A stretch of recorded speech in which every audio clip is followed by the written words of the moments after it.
গাজায় ধ্বংসস্তূপ থেকে জীবিত উদ্ধার হয়েছে ফিলিস্তিনি এক শিশু। হামাসের গেরিলা হামলায় ২৪ ইসরায়েলি সেনার মৃত্যু। লেবাননে স্থল অভিযান চালাতে পারে ইসরায়েল।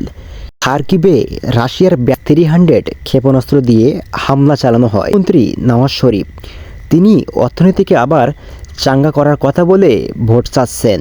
ইয়েমেনে আবারও যুক্তরাষ্ট্র ও যুক্তরাজ্যের বিমান হামলা। মধ্যপ্রাচ্য সংকট, লেবাননে স্থল অভিযান চালাতে পারে ইসরায়েল। ইসরায়েলের প্রধানমন্ত্রী বেনিয়ামিন নেতানিয়াহু বলেন, যারাই ইসরায়েলের ক্ষতি করতে আসবে রুখে দাঁড়াবো। আমরা সব ফ্রন্টেই লড়াইয়ের ঘোষণা দিচ্ছি।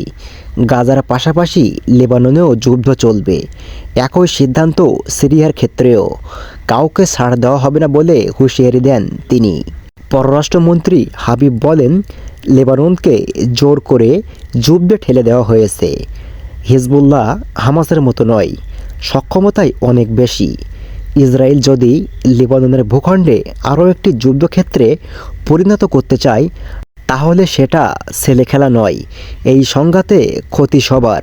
তাই লেবাননে সংঘাত ছড়ানো থামাতে হামাসের সাথে সমঝোতার কোনো বিকল্প নেই বলে মত প্রকাশ করেন তিনি। দক্ষিণ লেবাননে ইসরায়েলি হামলায় ২০০-রও বেশি লোক নিহত। এই নিয়ে যুদ্ধ শুরুর পর থেকে দক্ষিণ লেবাননে ২০২ জন প্রাণ হারিয়েছে। এদের মধ্যে ১৪৭ জন হিজবুল্লাহর সদস্য। ৩ সাংবাদিক সহ ২৬ জন বেসামরিক নাগরিক, ২ জন উদ্ধারকারী এবং ১ জন লেবানন সৈন্য প্রাণ হারিয়েছে। ইসরায়েল ও হিজবুল্লাহর মধ্যে সংঘাত শুরুর পর লেবাননের ওই অঞ্চল থেকে ৮৩,০০০-এরও বেশি লোক তাদের বাড়িঘর ছেড়ে পালিয়ে গেছে।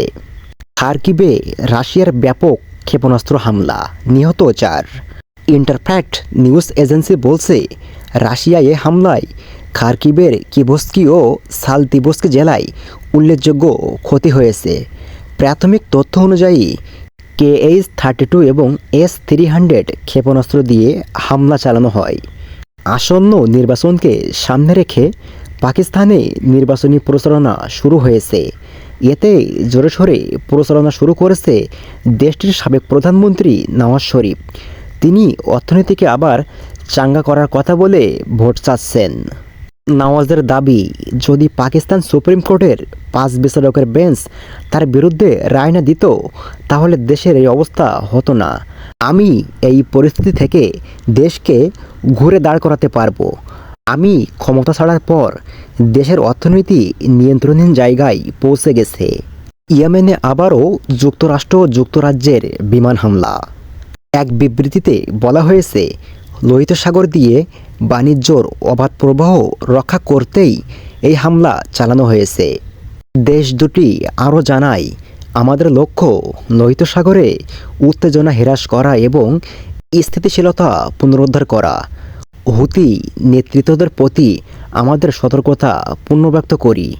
ক্রমাগত হুমকির মুখে রয়েছে এই গুরুত্বপূর্ণ জলপথ। অস্ট্রেলিয়া, বাহরাইন, কানাডা এবং নেদারল্যান্ড সহ এ হামলায় সমর্থন দিয়েছে বলে দাবি করেছে যুক্তরাষ্ট্র। গাজায় ধ্বংসস্তূপ থেকে জীবিত উদ্ধার হয়েছে ফিলিস্তিনি এক শিশু। ভিডিও ফুটেজে দেখা যায়, উদ্ধারকারীরা যখন তাকে বের করে আনছে তখন শিশুটির মুখে ধ্বনিত হয় আল্লাহু আকবার স্লোগান। হাতে দেখা যায় বিজয়ের চিহ্ন ভি। ধ্বংসস্তূপের নিচে সে কতক্ষণ আটকা ছিল সে ব্যাপারে জানা যায়নি কোনো তথ্য। হামাসের গেরিলা হামলায় ২৪ ইসরায়েলি সেনার মৃত্যু। IDF-এর মুখপাত্র ড্যানিয়েল হাগারি বলেন, বাফার জোন লক্ষ্য করে শক্তিশালী ক্ষেপণাস্ত্র ছোড়ে হামাস যোদ্ধারা। তাতে দ্বিতল ভবন ধসে একই স্থানে প্রাণ হারালো ২১ জন সেনা সদস্য। তারা সবাই রিজার্ভ বাহিনী হয়ে লড়াই করছিল গাজা উপত্যকায়।